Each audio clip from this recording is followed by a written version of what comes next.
Salut à tous, je vous retrouve aujourd'hui pour un update lecture. Le deuxième et peut-être dernier du mois de février, je ne sais pas, ça va vraiment dépendre. Je suis coiffée comme un as de pique, bon sang. C'est pas grave, on s'en fiche. Fin de journée, je suis fatiguée, je fais que de renifler depuis tout à l'heure parce que j'ai beau me moucher, j'ai toujours l'impression d'avoir la goutte au nez. Voilà. Toujours dans ce décor pourri. Va vraiment être temps que ce matelas dégage de chez moi parce que ça commence à me pomper le chou.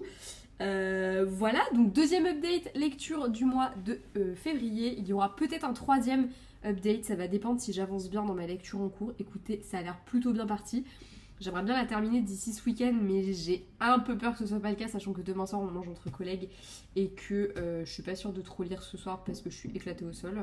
Voilà, mais j'aimerais bien la terminer soit avant le week-end, soit ce week-end et pouvoir enchaîner avec au moins 2 autres lectures d'ici la fin du mois.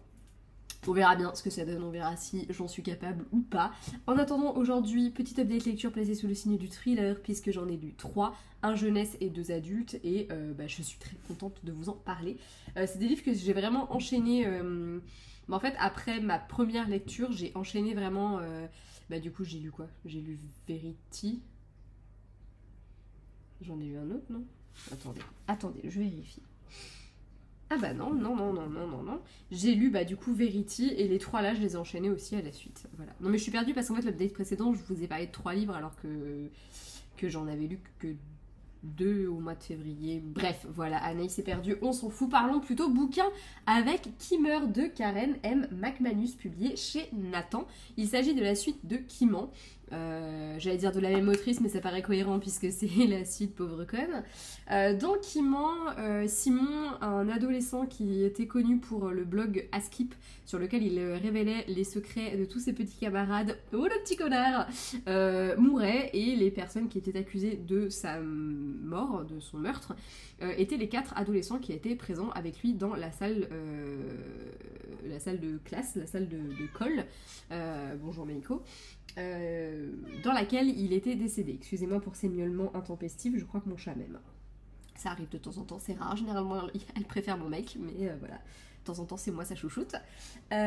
Du coup, voilà, le premier tome était basé sur cette petite enquête. Et dans ce tome 2, un petit malin dans le même lycée, quelques temps après ce qui s'est passé avec la mort de Simon, va lancer un jeu d'action ou vérité. Si tu ne réponds pas action et que tu ne fais pas l'action, tu vas tout simplement voir un de tes petits secrets révélés à la face du monde. Oh, c'est trop bien, surtout quand un adolescent meurt des suites de ce jeu. Et on va remonter le temps pour essayer de comprendre ce qui s'est passé et également après coup essayer de comprendre qu'est-ce qui s'est passé, qui est derrière tout ça, bref. Dans ce tome-ci, on va suivre notamment la sœur d'une des 4 de Bayview, donc les 4 héros du tome précédent, c'est comme ça que la presse les avait appelés. Voilà, et 2 autres protagonistes. J'ai trouvé très sympa encore une fois d'avoir plusieurs protagonistes qui étaient assez différents dans leur manière de fonctionner, dans leur manière de penser. Voilà, je trouve que c'est toujours intéressant d'avoir des personnages qui sont très différents. Dans le tome 1, on avait quand même un petit peu le cliché du sportif, de la nana populaire, de la intello et du rebelle. Et j'avais trouvé intéressant de voir justement ces clichés se déconstruire. Ici, on n'a pas vraiment de... Enfin, je trouve que les personnages sont peut-être un peu moins clichés. Mais c'est con, mais au final, je les ai trouvés peut-être un petit peu moins intéressants. Je m'étais beaucoup plus attachée aux personnages du tome 1. Et pourtant, j'ai trouvé vachement plus intéressant ce tome 2. Je trouve que l'intrigue était peut-être plus intéressante. En fait, d'une certaine manière, j'ai trouvé un peu moins tiré par les cheveux, alors que pourtant il se passe des choses que j'ai trouvées plus graves et des thématiques plus graves qui sont abordées que dans le tome précédent. Donc ça aurait pu être tout l'effet, enfin ça aurait pu faire complètement l'effet inverse. Hein. Généralement, plus les thématiques sont graves et plus ça peut être tiré par les cheveux.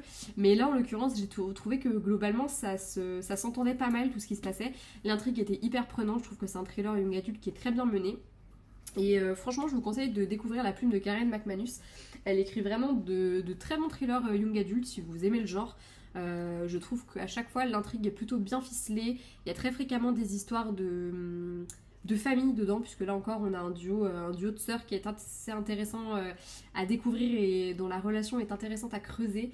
Il y a pas mal de thématiques différentes qui sont abordées dedans. On y parle aussi de deuil, de maladie, tout ça. Et je trouve que c'est une bonne manière d'aborder les choses. En tout cas, moi, je vous conseille véritablement de découvrir cette autrice. Si c'est pas que ce roman, avec n'importe lequel des autres qu'elle a écrit, ça peut marcher.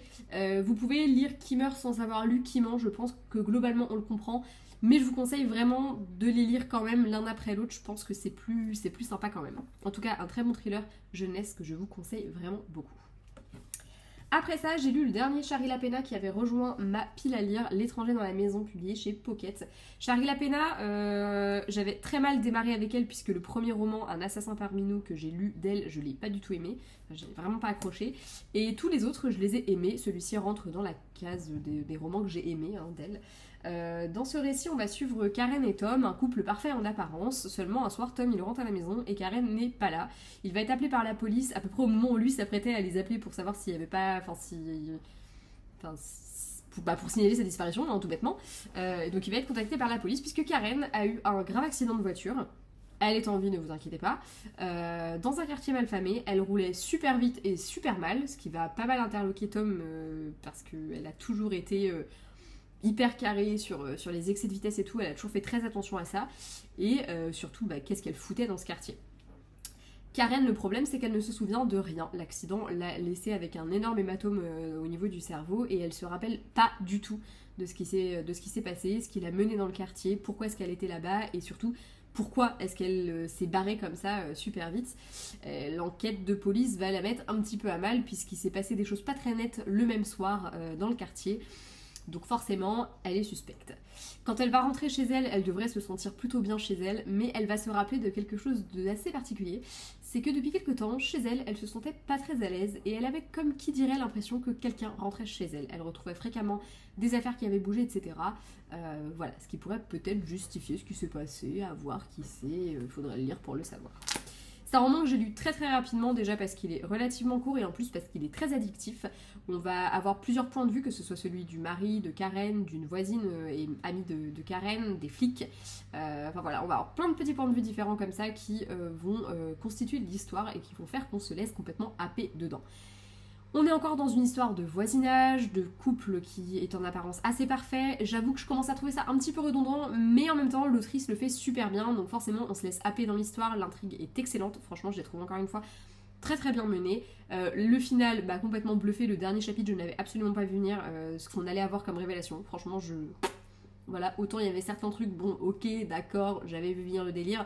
Autant ça, non, pas du tout. Et j'avoue que j'étais plusieurs fois surprise quand même dans ma lecture, donc franchement, c'est un bon thriller et je vous le conseille. Après, peut-être que c'est parce que j'en ai lu beaucoup ces derniers temps, peut-être parce que j'ai enchaîné quand même les Shari Lapena en très peu de temps, mais je trouve que globalement, on retrouve toujours un petit peu la même recette. Après, toujours l'intrigue est différente et toujours les révélations finales sont différentes, mais globalement, on retrouve un petit peu la même recette à chaque fois avec cette histoire de voisinage, ce couple parfait en apparence, ce voisinage d'ailleurs assez parfait qui cache parfois des petits secrets. Est-ce que je me lasse? Peut-être. Mais voilà, je trouve que c'est un petit peu redondant, même si c'est très bien fait à chaque fois. C'est une autrice que je vous conseille vraiment si vous aimez un petit peu. Si vous aimez Desperate Housewives, ça pourrait globalement vous plaire ce qu'elle écrit, parce que je trouve qu'il y a une ambiance un peu à la Desperate Housewives, en un peu plus noir et un peu plus sanglant généralement. Voilà, moi celui que je vous conseille vraiment, je pense que c'est Une voisine encombrante, parce que c'est celui que j'ai préféré. Je pense que c'est celui que j'ai préféré. Ouais. Je peux l'affirmer en fait à 200% que c'est celui que j'ai préféré.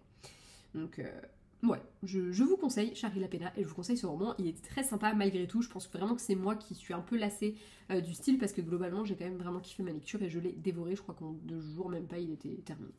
Voilà, c'est une preuve s'il en est.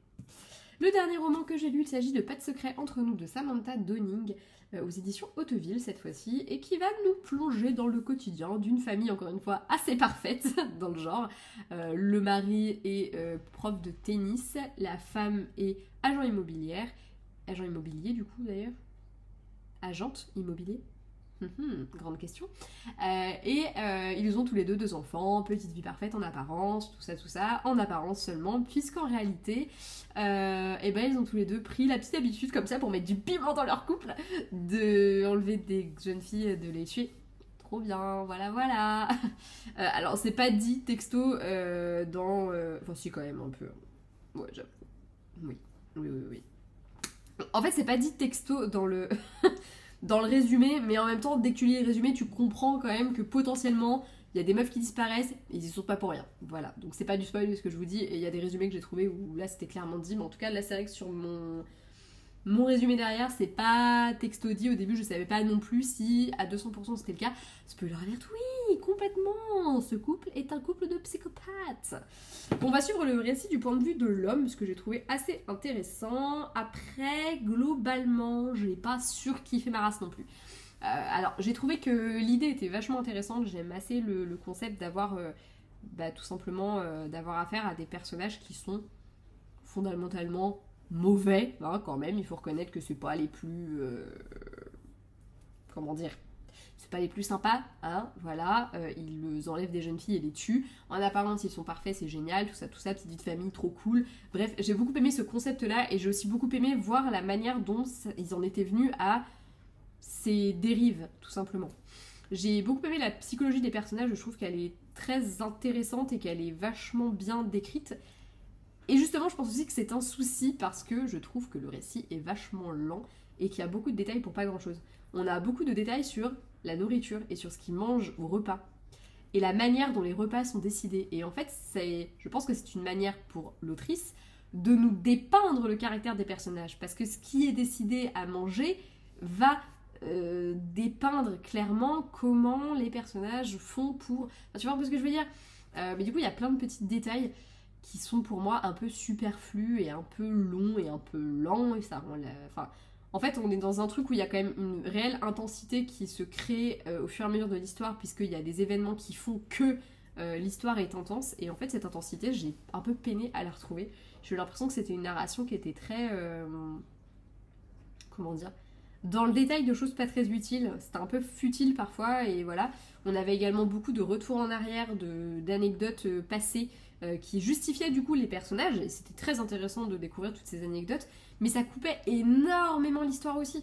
Du coup, j'ai bien aimé ma lecture, j'ai trouvé qu'elle était globalement très sympa, les plot twists finaux étaient vraiment très intéressants.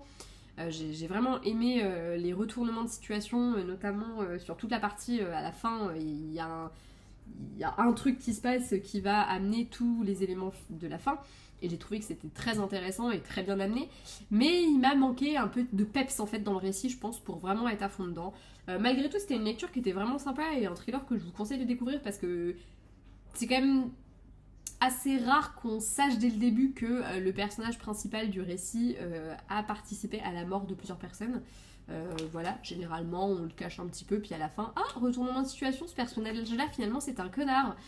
Voilà, donc le point de vue abordé est très sympa, et également cette espèce de couple qui est hyper toxique en fait d'une certaine manière.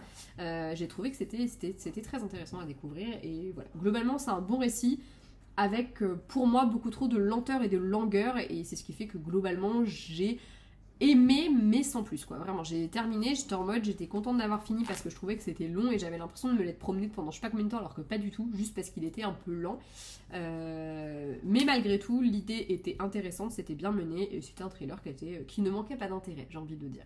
Et accessoirement j'ai bien aimé la chute, donc voilà, il ne m'en fallait pas plus. Voilà, j'espère que cette vidéo vous aura plu, que vous aurez donné envie de découvrir ces 3 thrillers qui ont été à chaque fois de très bonnes lectures. Voilà, je suis passée dans un autre genre, donc le prochain date lecture ne sera pas centré que sur le thriller, parce que là ça fait quand même 4 thrillers dont je vous parle d'affilée, mais que voulez-vous, généralement quand je me lance dans le genre j'ai beaucoup de mal à le lâcher et je les enchaîne, voilà, mais c'est un plaisir. N'hésitez pas d'ailleurs comme d'habitude à me conseiller les thrillers que vous avez lus et qui vous ont plu, et moi je vous conseille de lire ces 3 là parce qu'ils sont vraiment très cool. Voilà, je vous fais de gros bisous et à bientôt dans une prochaine vidéo. Salut!